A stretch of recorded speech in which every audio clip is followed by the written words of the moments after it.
প্ৰতিষ্ঠা দিৱসৰ প্ৰাক মুহূৰ্তত ভাৰতৰ সংসদত আমাৰ দলে লাভ কৰা বৃহৎ সফলতা। আমি সকলোৱে পুনৰ এবাৰ ভাৰতৰ প্ৰধানমন্ত্ৰী নৰেন্দ্ৰ মোদী ডাঙৰীয়া আৰু ভাৰতৰ গৃহমন্ত্ৰী অমিত শ্বাহ ডাঙৰীয়ালৈ ৱাকফ বিল আইনত পৰিণত কৰাৰ বাবে আমি অসমবাসী ৰাইজৰ হৈ অভিনন্দন জনাইছো। ভাৰতীয় জনতা পাৰ্টি আজি এক বিশ্বৰ আটাইতকৈ শক্তিশালী আৰু সৰ্ববৃহৎ ৰাজনৈতিক দল। পণ্ডিত জৱাহৰলাল নেহৰুৰ পিছত তিনিটাকৈ প্ৰধানমন্ত্ৰীৰ দায়িত্ব লোৱা, তিনিটা কাৰ্যকালৰ দায়িত্ব লোৱা নৰেন্দ্ৰ মোদী ডাঙৰীয়া আজি বিশ্বৰ সৰ্ববৃহৎ ৰাজনৈতিক নেতা আৰু সৰ্বাধিক জনপ্ৰিয় নেতা। ভাৰতীয় জনতা পাৰ্টি আৰু মিত্ৰ গোষ্ঠীয়ে আমাৰ দেশৰ আজি 21খন ৰাজ্যত শাসনভাৰ চম্ভালিছে আৰু দেশৰ সৰ্বমুঠ 70% জনসাধাৰণ ভাৰতীয় জনতা পাৰ্টি আৰু ইয়াৰ মিত্ৰ দলৰ সুশাসনৰ ফল লাভ কৰিছে। ভাৰতীয় জনতা পাৰ্টি আজি চাইনিজ কমিউনিষ্ট পাৰ্টিতকৈও বেছি সদস্যৰে শক্তিশালী হৈছে আৰু চাওঁতে চাওঁতে আমাৰ দলটো বিশ্বৰ ভিতৰতে সৰ্বাধিক জনপ্ৰিয় আৰু শক্তিশালী ৰাজনৈতিক দলত পৰিণত হৈছে। সদস্য সংখ্যাৰে আমি সৰ্বাধিক, পাৰ্টিৰ নীতি আদৰ্শৰে আমি সৰ্বাধিক জনপ্ৰিয় আৰু আমাৰ দলৰ নীতি, কাৰ্যালয়, কাৰ্যকৰ্তা, কাৰ্যসূচী আৰু কোষ এই চাৰিওটা নীতিৰে আমি সঞ্জীৱিত। ভাৰতীয় জনতা পাৰ্টিৰ এক বিশেষ বৈশিষ্ট্য হৈছে যে ৪৫টা বছৰৰ পিছতো এই ৰাজনৈতিক দলটোত পাৰিবাৰিক শাসন এতিয়ালৈকে সোমোৱা নাই আৰু আমাৰ দলটো সংকল্পবদ্ধ যে অনাগত দিনটোতো আমাৰ দলে কেতিয়াও এটা পৰিয়ালকেন্দ্ৰিক শাসন ব্যৱস্থালৈ নাযায় আৰু সেইবাবে আমাৰ দলটো সদায় কাৰ্যকৰ্তাৰ দল হৈ আছিল, কাৰ্যকৰ্তাৰ দল হৈ আছে আৰু কাৰ্যকৰ্তাৰ দল হৈ থাকিব। আজি আপোনালোকে দেখা পাব যে ৪৫ বছৰ যদি এটা ৰাজনৈতিক দল সৰ্বাধিক সময় শাসনত থাকে, সমগ্ৰ দেশত এটাৰ বিস্তাৰ থাকে আৰু সেই দলটোত যেতিয়া যথেষ্ট শক্তিশালী নেতাৰ সৃষ্টি হয়, তেতিয়া সাধাৰণতে দলটোত পাৰিবাৰিক শাসন ব্যৱস্থাৰো উৎপত্তি হয়। আমাৰ দেশক আমাৰ দলে অটল বিহাৰী বাজপেয়ী আৰু নৰেন্দ্ৰ মোদীৰ দৰে দুজন বিশ্ব বৰেণ্য নেতা দিছে। আমাৰ দলটোৰ বিভিন্ন ৰাজ্যত সৰ্বাধিক জনপ্ৰিয় মুখ্যমন্ত্ৰীয়ে দলটোক পৰিচালনা কৰিছে, কিন্তু কোনো এটা পৰ্যায়তে পৌৰসভাৰ পৰা পঞ্চায়তলৈকে, পঞ্চায়তৰ পৰা জিলাৰ পৰা ৰাজ্যলৈ, ৰাজ্যৰ পৰা দেশলৈ কোনো এটা পৰ্যায়তে এই দলটো কোনো এটা পৰিয়ালৰ ওচৰত আজিলৈকে মূৰ দোৱা নাই আৰু সকলোৱে কাৰ্যকৰ্তা হিচাপে কাম কৰি আছে আৰু এটা পৰিয়ালৰ শাসন ব্যৱস্থা কতোৱেই আমি আৰম্ভ হ'ব দিয়া নাই। আজি যি সময়ত পণ্ডিত নেহেৰু, ইন্দিৰা গান্ধীৰ দৰে নেতাই কংগ্ৰেছক এটা পৰিয়ালৰ দললৈ ৰূপান্তৰ কৰিছিল, আমাৰো যদি নেতা লালকৃষ্ণ আদৱানী বা অটল বিহাৰী বাজপেয়ীয়ে যদি সিদ্ধান্ত ললেহেঁতেন, নৰেন্দ্ৰ মোদী ডাঙৰীয়া, অমিত শ্বাহ ডাঙৰীয়াই যদি সিদ্ধান্ত ললেহেঁতেন যে বিজেপিও এটা ফেমিলি ডমিনেটেড পাৰ্টি হ'ব, সেয়া হয়তো সম্ভৱ হ'লহেঁতেন। কিন্তু দেশমাতৃৰ প্ৰতি থকা আদৰ্শ, ভাৰত মাতৃৰ কল্যাণৰ বাবে সেৱাত উৎসৰ্গিত আৰু ৰাষ্ট্ৰীয় স্বয়ংসেৱক সংঘৰ আদৰ্শৰে প্ৰেৰিত এই দলটোৱে কেতিয়াও তেনে ৰাস্তাত নাযায়। আমাৰ দলটো কোনো নেতাই তেনেকুৱা ৰাস্তালৈ লৈ নাযায় আৰু সেইবাবে we are party with a difference আৰু তাৰ বাবে আমি একক আৰু তাৰ বাবে আমি অনন্য। এনে গৌৰৱান্বিত এটা দলৰ কাৰ্যকৰ্তা হ'বলৈ পোৱাটো আমাৰ সকলোৰে বাবে আটাইতকৈ গৌৰৱৰ বিষয়। ভাৰতীয় জনতা পাৰ্টিৰ সদস্য হ'ব পৰাটো আৰু ভাৰতবৰ্ষৰ কল্যাণৰ বাবে নিজক উৎসৰ্গিত কৰিব পৰাটো আমাৰ বাবে জীৱনৰ এক ডাঙৰ সাফল্য, আমাৰ বাবে সফলতা। ভাৰতীয় জনতা পাৰ্টিৰ আদৰ্শ, ভাৰতীয় জনতা পাৰ্টিৰ লক্ষ্য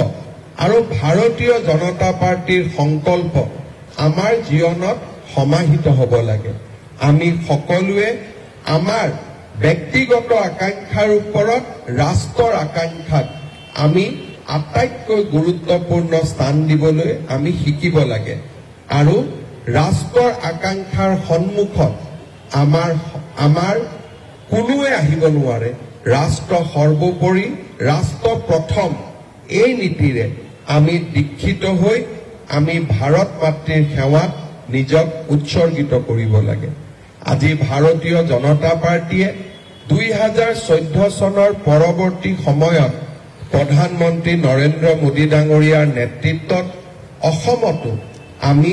সৰ্বোচ্চ জনপ্ৰিয়তা লাভ কৰিবলৈ সক্ষম হৈছো। আজি ভাৰতীয় জনতা পাৰ্টিয়ে অসমৰ প্ৰতিখন অট'নমাছ কাউন্সিল, স্বায়ত্তশাসিত পৰিষদ, পঞ্চায়ত, নগৰ পৰিষদ আজি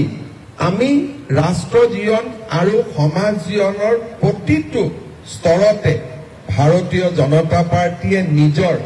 ইতিবাচক প্ৰভাৱ পেলাবলৈ সক্ষম হৈছে। পঞ্চায়তৰ পৰা নগৰ পৰিষদলৈকে আৰু বিধানসভালৈকে সৰ্বস্তৰত আমাৰ জনপ্ৰতিনিধিসকলে আৰু সংসদৰ বুকুত আমাৰ জনপ্ৰতিনিধিসকলে অসম মাতৃৰ বিভিন্ন সমস্যা সমাধান কৰিবলৈ সক্ষম হৈছে আৰু প্ৰতিটো পৰ্যায়তে নিজৰ গাঁওখন, নিজৰ সমাজখন, নিজৰ ৰাজ্যখন আৰু নিজৰ ৰাষ্ট্ৰখনক শক্তিশালী কৰাৰ বাবে এক নিৰন্তৰ গতিত মহান আদৰ্শৰে দীক্ষিত হৈ কাম কৰিছে। মই ভাৰতীয় জনতা পাৰ্টিৰ কাৰ্যকৰ্তাসকলক আজিৰ এই প্ৰতিষ্ঠা দিৱসৰ গৌৰৱময় মুহূৰ্তত আকৌ এবাৰ ৰাষ্ট্ৰ সেৱাৰ বাবে নিজক উৎসৰ্গিত কৰিবলৈ আহ্বান জনাওঁ। আমাৰ দলৰ দায়িত্বই হওক, চৰকাৰৰ দায়িত্বই হওক বা সমাজৰ দায়িত্বই হওক, যদি আমি চৰকাৰৰ দায়িত্বত নাই, আমি দলৰ দায়িত্বত নাই, কিন্তু কোনোবা এখন যদি পূজা কমিটিৰো আমি সদস্য, কোনোবা এখন বিহু কমিটিৰো সদস্য, কোনোবা এটা নামঘৰ সমিতিৰ আমি সদস্য, কোনোবা এটা মন্দিৰ কমিটিৰ সদস্য, তাতো ভাৰতীয় জনতা পাৰ্টিয়ে আমাক শিকোৱা নিস্বাৰ্থ সেৱাই প্ৰথম স্থান পাব লাগিব। মানুহে গম পাব লাগিব যে এই মানুহজন ভাৰতীয় জনতা পাৰ্টিৰ আৰু সেইকাৰণে এই মানুহজন একক, এই মানুহজন অনন্য, তেওঁ আনতকৈ পৃথক। আমি য'তে আমাৰ প্ৰতিনিধিত্ব নহওক কিয়, সকলো প্ৰতিনিধিত্ব সৰ্বস্তৰত আমি ভাৰতীয় জনতা পাৰ্টিয়ে আমাক শিকোৱা নিস্বাৰ্থ দেশসেৱা আৰু ভাৰত মাতৃৰ প্ৰতি আমাৰ অম্লান প্ৰেমক আমি প্ৰতিনিধিত্ব কৰিব লাগিব। ৰাষ্ট্ৰ জীৱন আৰু দলৰ উপৰিও আমি একোটা পৰিয়ালৰো অংগ। আমাৰ পৰিয়ালৰ সংস্কৃতি আৰু আমাৰ পৰিয়ালৰ জীৱন ধাৰণৰ পদ্ধতিও ভাৰতীয় জনতা পাৰ্টিৰ আদৰ্শক প্ৰতিনিধিত্ব কৰিব লাগে। আমি যদি একোজন সফল পিতৃ হওঁ, আমি যদি এগৰাকী সফল মাতৃ হওঁ, তেতিয়াহ'লে আমি ভাৰত মাতৃক সেৱা কৰিবৰ কাৰণে আমি এটা ভৱিষ্যত প্ৰজন্ম সৃষ্টি কৰিম। ভাৰতীয় জনতা পাৰ্টিক সেৱা কৰাৰ বাবে আমি এটা ভৱিষ্যতৰ প্ৰজন্ম সৃষ্টি কৰিম। আজিৰ বাবে আমি ভবা নাই, আমি 100 বছৰ আগলৈ চিন্তা কৰিম যে আজি আমি কৰা কামে কেনেকে ভাৰতীয় জনতা পাৰ্টিক শক্তিশালী কৰিছে। আমাৰ পৰিয়ালৰ ভিতৰতো ভাৰতীয় জনতা পাৰ্টিৰ সংস্কাৰে গুৰুত্ব পাব লাগে। আমাৰ ৰাষ্ট্ৰ জীৱনৰ চিন্তাধাৰাই গুৰুত্ব পাব লাগে। আমাৰ ল'ৰা ছোৱালীকো একোজন ভাৰত মাতৃৰ সুসন্তান হিচাপে নিৰ্মাণ হোৱা কৰ্মযজ্ঞত আমি ব্ৰতী হ'ব লাগে। মই লগতে আৰু এটা অনুৰোধ কৰিম, ৰাষ্ট্ৰ নিৰ্মাণ হয় ব্যক্তিগত জীৱনৰ পৰা ৰাষ্ট্ৰ নিৰ্মাণ হয় সমাজ জীৱনত থাকি আমি ব্যক্তি হিচাপে সমাজলৈ আমাৰ সংস্কৃতিলৈ কেনেকে আমি সেৱা আগবঢ়াব পাৰিছো ভাৰতীয় জনতা পাৰ্টিয়ে সনাতন জীৱন সংস্কৃতিক আমি আমাৰ আদৰ্শ হিচাপে গ্ৰহণ কৰো আমি যেনেকৈ আমাৰ পুত্ৰ কন্যাক ভৱিষ্যত ভাৰতবৰ্ষৰ একোজন সুস্থ নাগৰিক হিচাপে গঢ় দিম তেনেকৈ ভাৰতীয় জনতা পাৰ্টিৰ প্ৰতিজন সদস্যই নিজৰ পিতৃ আৰু মাতৃৰ প্ৰতি থকা গুৰুত্বপূৰ্ণ দায়িত্ব আমি সকলো সময়তে বহন কৰিব লাগিব সনাতন হিন্দু সংস্কৃতিয়ে এক সুশৃংখলিত পৰিয়াল ব্যৱস্থাক প্ৰতিনিধিত্ব কৰে ভাৰতীয় জনতা পাৰ্টিৰ এজন কাৰ্যকৰ্তাই যেতিয়া নিজৰ পিতৃ মাতৃক সেৱা কৰিব পুত্ৰ কন্যাক এজন সুদক্ষ ভাৰত মাতৃৰ সন্তান হিচাপে নিৰ্মাণ কৰিব সিয়ে অজস্ৰজনক প্ৰেৰণা জনাব সি অজস্ৰজনক আগুৱাই যাবলৈ শক্তি দিব প্ৰধানমন্ত্ৰী নৰেন্দ্ৰ মোদী ডাঙৰীয়াৰ জীৱনে আমাক বহু কথা শিকায় নৰেন্দ্ৰ মোদী ডাঙৰীয়া আমাৰ আদৰ্শ